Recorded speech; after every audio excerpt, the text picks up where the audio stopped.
Competitive esports has been rising over the past years. In 2013, Riot Games, owners of League of Legends, implemented an LCS system, where 8 teams, later increased to 10, compete for a prize pool and the honor of being the best team in the region. Of course, the games played have been retransmitted over different streaming platforms as YouTube and Twitch.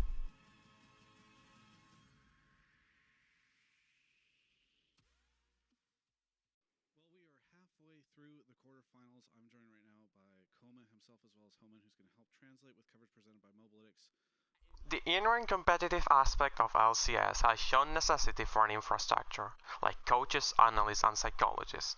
And in order to keep the good viewer record, casters have appeared to keep the audience informed on what's actually happening inside the game. We get to see casters, coaches, even analysts making content to keep informing and teaching the community. From casters like the Fisio, with his comment "this comp is a 1-3-1", to coaches like Aless, who's more of a showman. All of them will explain some macro or micro concepts to their viewers, in hope to increase their knowledge.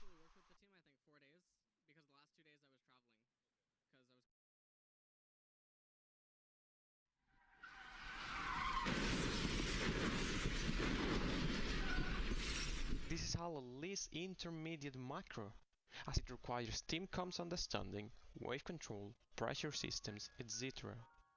This has been creating a malfunctioning community when it comes to discussing matches and movements. Right now, players with no basic understanding of macro are being taught medium to advanced macro.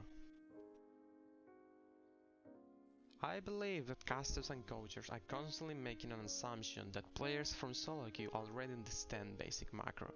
Notice that I haven't implied that they can do basic macro moves, instead I established that they don't understand it. And so new competitive players build all their macro around an invisible base. They think they can see the top of the castle, however they cannot even see what the base is. I will not blame casters, as the windows to talk in a match are rather short, and therefore it is not reasonable to expect them to explain the basics. And coaches most of the time explain the intrinsic factors of the meta, so they don't have much time either.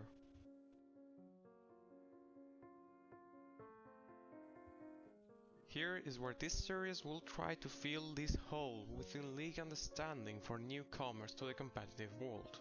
I, Victor Kaiseki, will try to explain from the most basic level how macro works in League. I shall present you how a week could look like. Monday, for example, I upload a video, how to watch League of Legends episode 2, where I explain a concept, let's say tempo. Then the same week, in Friday, I will make a streaming in Twitch, where I will make a more practical case explaining tempo inside the game with a bot review or something.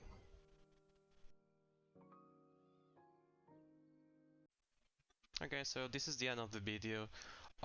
Basically just wanted to say thank you for watching, and if you have any kind of feedback on the editing, the audio quality or something, if it's too loud or too soft or whatever, I will really appreciate all of that. And I hope that you guys want to keep watching this series, want to learn about macro, or any suggestions on what could I do are all appreciated. If you follow me on my Twitter, you can contact with me there. Thank you for watching.